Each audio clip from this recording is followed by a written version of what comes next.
já esteve em melhores lugares. Tá bem? Mas bem feio, bem tenso. Fala galera, sejam bem-vindos a mais um vídeo. E hoje mais uma vez, né, nós vamos aprender sobre Deus com café. É muito bom o café.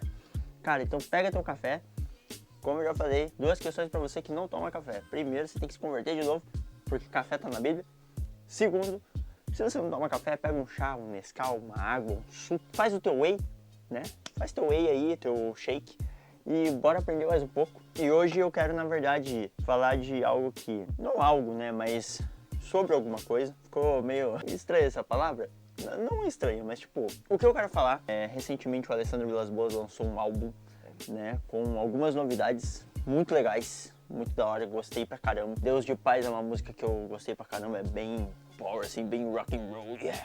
É, pra mim que sou um velho fã de rock, né? Mas é um rock blues, é uma mistura de um pouco de tudo, assim, é muito da hora. Só que me surpreendeu a última faixa do álbum. Cara, a última faixa do álbum, eu vi alguém postando, né? Mas não tinha escutado. A pessoa postou ali uma foto, colocou essa música ali, mas eu não consegui ouvir. Eu acho que eu tava no trabalho na hora, não consegui ouvir, alguma coisa assim. E eu falei, cara, tenho que ouvir essa música, né? Tem que ouvir esse louvor. E aí cheguei um dia em casa aqui, comecei a fazer meus negócios e falei, cara, vou ouvir. Cristo Sustenta. Esse é o nome. Assim, cara, já tem nome de um louvor que, sabe? Aquele que vai pegar você e amassar assim e... Eu falei, não, vou ouvir. Se for pra chorar, que chore no chão, né? E é isso. Coloquei o louvor ali, comecei a fazer o que eu tinha que fazer aqui, os projetos, algumas coisas. Cara, de repente... Calma aí. Acabei de perceber que as luzes estavam apagadas aqui. De repente, eu escrevendo algumas coisas, eu comecei a sentir uma graça entrando no meu quarto. E principalmente pelo refrão. Cara, que refrão. Que refrão. São dois refrões, na verdade, que tem. O primeiro refrão, né, ele traz uma verdade muito profunda do evangelho pra gente. Né, porque ele canta que Cristo sustenta a criação também no meu coração. Tua vontade é perfeita. Tudo em ti é bom. Cara, aqui eu já tava... Sabe quando você tá trabalhando, você tá fazendo negócio e você para? E você fica, o que tá acontecendo? O que estão falando? Jesus! E esse refrão, ele traz uma verdade que às vezes a gente esquece. A palavra diz que quando Deus criou o mundo, a terra era sem forma e vazia. E disse Deus, haja luz. Então Deus disse, separe terra e céu, mar. Crie-se os animais da água e os animais do céu e os animais terrestres. E em todo o momento que a gente vê a criação do mundo acontecendo em Gênesis, a gente vê palavra. Deus disse e fez.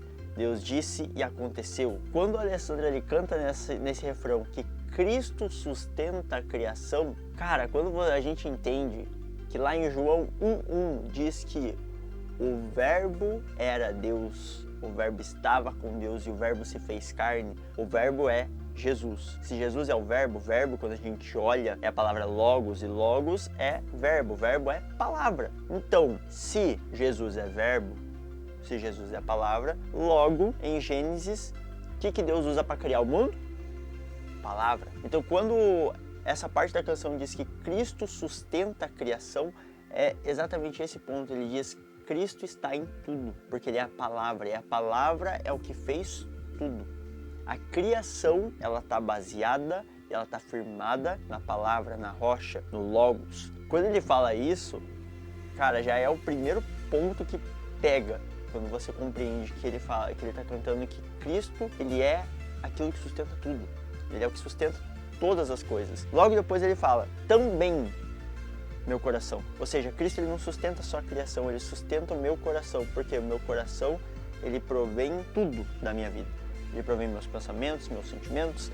O meu coração, a palavra fala, o coração é enganoso. Quando que ele é enganoso? Quando ele não está debaixo do senhorio de Cristo. Quando ele não está sendo sustentado por aquele que sustenta tudo. Quando o meu coração não está sendo sustentado pelas coisas que deveriam ser o suporte, ele é enganoso. Então, quando o meu coração ele é sustentado sustentado por Cristo, que é o mesmo que sustenta a criação, cara, eu vivo de forma diferente, o meu coração bate de forma diferente, meus pensamentos são diferentes. Então, assim, essa parte que diz no começo é incrível. É uma revelação que vem de forma cantada, um ensino pra gente que às vezes a gente esquece. A gente esquece que Cristo, ele é a palavra, ele é o verbo, ele sustentou e sustenta tudo, e é ele quem deve sustentar o nosso coração, sustentar a nossa fé, né? A gente não tem que viver pelas coisas que nós fazemos, mas sim pelo que Cristo fez por nós. O que sustenta a nossa vida é Cristo, e esse tem que ser o nosso trabalho, esse tem que ser o nosso foco.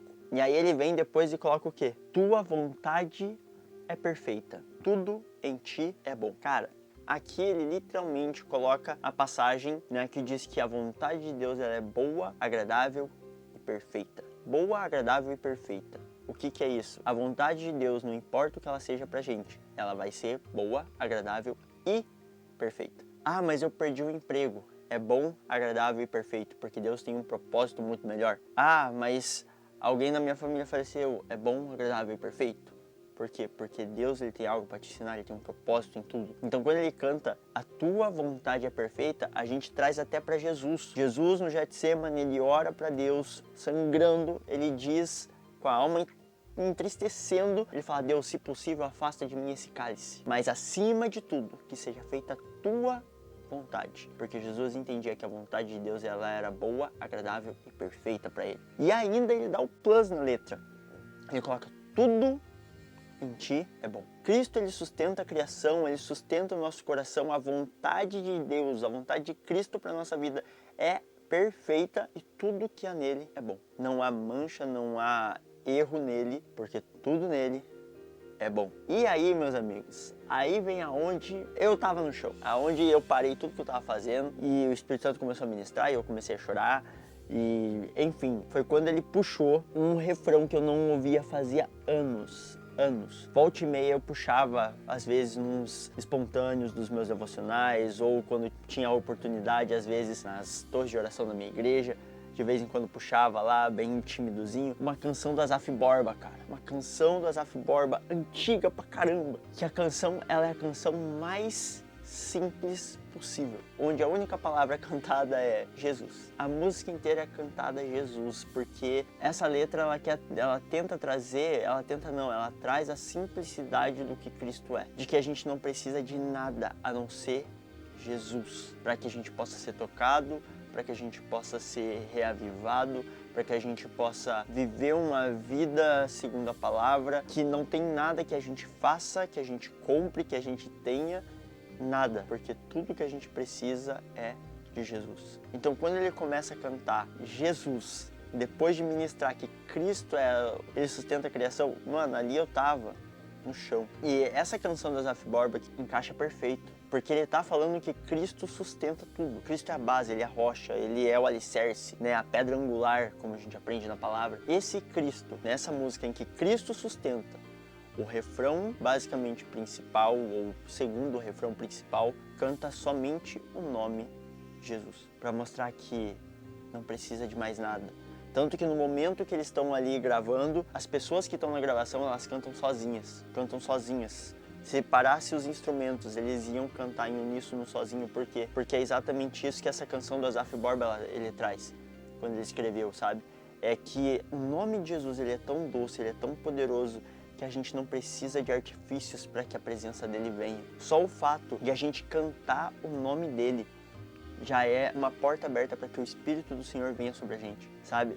E eu lembro a primeira vez que eu ouvi esse louvor, foi quando meus pais tinham se convertido, eu era adolescente, e a gente estava num culto onde a graça de Deus ela já era muito palpável, o Espírito Santo estava fluindo, e o ministro de louvor começou a dedilhar no teclado e ele começou a cantar Jesus.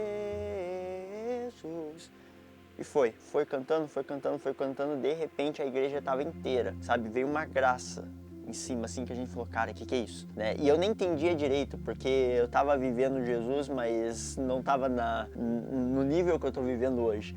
Né? Mas eu senti uma graça, uma coisa muito diferente, uma paz. E aí, de repente, a gente parou de tocar os instrumentos e a igreja cantou em uníssono, só Jesus. E a gente ficou por um tempo nisso, cara. E eu lembro que desde então, essa canção, esse refrão, ele fica na minha cabeça várias e várias vezes, né? Eu sempre relembrava ele. E quando eu ouvi nessa canção do Alessandro, trazendo esse suporte, sabe? Essa verdade pra canção dele, eu falei assim, cara, tem algo nessa canção. Eu tô em looping nessa canção, mas um looping que eu não consigo parar de ouvir, sabe? Principalmente por causa do refrão da Azaf Borba, porque eu nunca tinha parado para analisar esse refrão, essa canção do Azaf Borba, e hoje eu pude compreender o que ele quis cantar com Jesus. Ele quis dizer que Jesus é tudo. Eu não preciso de verso, não preciso de interlúdio, não preciso de ponte quando eu tenho Jesus. Eu não preciso de luz, eu não preciso de palco, eu não preciso de microfone, eu não preciso de som quando eu tenho Jesus. E é esse o lugar que essa canção do Alessandro, ela me trouxe de novo, sabe? Pra refletir, né? Que é algo que eu já tenho conversado com algumas pessoas, tenho conversado muito com Jesus, a questão de como não ser uma performance, sabe? Como não ser robótico na hora da adoração, sempre levanta a mão, baixa a mão, fecha o olho, como ter algo genuíno. E é quando a gente entende que, cara, Cristo sustenta tudo, que a gente não precisa de mais nada a não ser Jesus. E, cara, essa canção é um retorno pra gente, sabe? É o entender que não tem nada de errado em a gente ter umas luzes maneiras, a gente ter um monte de instrumento, a gente colocar o pad, a gente levantar o braço, pular, gritar e tudo e tal. Não tem problema. Não tem problema a gente ter microfone, som, essas coisas, não. Mas, assim como Paulo fala, mesmo que eu falasse a língua dos anjos, mesmo que eu falasse a língua dos homens, se não houvesse amor, de nada valeria. O que é isso? Quem é o amor? O amor é Jesus. Se a gente não tem Jesus como base, de nada adianta a gente ter toda essa estrutura, ter tudo que a gente tem e ele ser simplesmente um visitante, sabe? Não ser alguém que está morando naquele lugar. Então, essa canção do Ali veio realmente para me lembrar muito, né? Eu lembrei automaticamente da minha adolescência e de quando a gente cantava esse louvor e automaticamente eu fiquei com essa canção dias e dias e ainda tô com ela dias e dias na minha mente, no meu devocional, quando eu tô indo pro trabalho, enfim, porque é uma verdade cantada. Cristo sustenta a criação e também o meu coração. A partir do momento que eu aceitei Jesus como meu Senhor e Salvador, eu entendi o sacrifício dele por mim. Eu entendi que ele tem que sustentar a minha vida, sustentar a minha fé, sustentar meu coração, meus sentimentos e tudo que eu tenho e tudo que eu sou. E que a vontade dele é perfeita, independente do que aconteça. E tudo que tem nele é bom. E que eu não preciso de nada a não ser Jesus. Então, cara, bom, é isso. Hoje queria compartilhar um pouco sobre essa canção do Ali que me tocou pra caramba. Se você não ouviu, vai ouvir o inteiro também, porque tá muito bom. Mas a última canção, a última faixa, que é Cristo Sustenta, ela traz uma verdade, né? E eu acho que é uma verdade que a gente, como igreja, tem que ter guardado no nosso coração. Quando a gente vê que a gente está se perdendo, a gente voltar e lembrar que Cristo sustenta. Cristo sustenta o nosso coração, Cristo sustenta a nossa vida, Cristo sustenta tudo que a gente tem e que a gente pode ter tudo. Mas de nada adianta ter tudo se não tem Jesus. E a gente pode ter nada, mas com Jesus a gente tem tudo. É o que Paulo falava, né? Viver é perda, mas morrer pra mim é lucro. Por quê? Porque eu vou estar com Jesus. Eu vou estar mais perto do meu Pai, eu vou estar no reino com Ele. E isso é o que faz valer a pena. Entender que mesmo sem nada, pelo simples fato de eu ter Jesus, eu já sou muito rico. E não só rico em prosperidade, dinheiro, mas rico em ter tudo que eu preciso, porque fora Jesus eu não preciso de mais nada. Não preciso de mais nada, porque eu só preciso de Jesus. E Jesus é tudo. Ele tem que ser tudo. Ele tem que ser aquele que sustenta, ele tem que ser a pedra, a rocha, tudo que a gente tem e tudo que a gente precisa. Então, essa é a mensagem, né, que essa canção ela traz e tenta resgatar a gente para esse lugar mais simples, um lugar onde a performance não é o principal foco. Num mundo onde like conta pra caramba, onde seguidor conta muito, Jesus chama a gente às vezes e muitas vezes para um anonimato, ele chama a gente para um secreto e um lugar onde estar sustentado nele é o que tem que valer. Então é isso. Só queria compartilhar, né, esse pensamento que eu tava tendo esses dias que eu tava ouvindo essa canção, analisando por mim mesmo, sabe? Não é nada técnico, coisa, mas é algo que me remete. Quando eu lembro dessa canção, quando eu ouço ela, quando eu coloco ela no meu devocional, coloco ela quando eu tô indo pro trabalho e ela me ajuda a lembrar que Jesus tem que ser tudo, ao ponto de uma canção não ter verso nem refrão, ela só cantar o nome dele. É isso. Espero te ver no próximo vídeo, pra gente poder tomar mais um café com a palavra.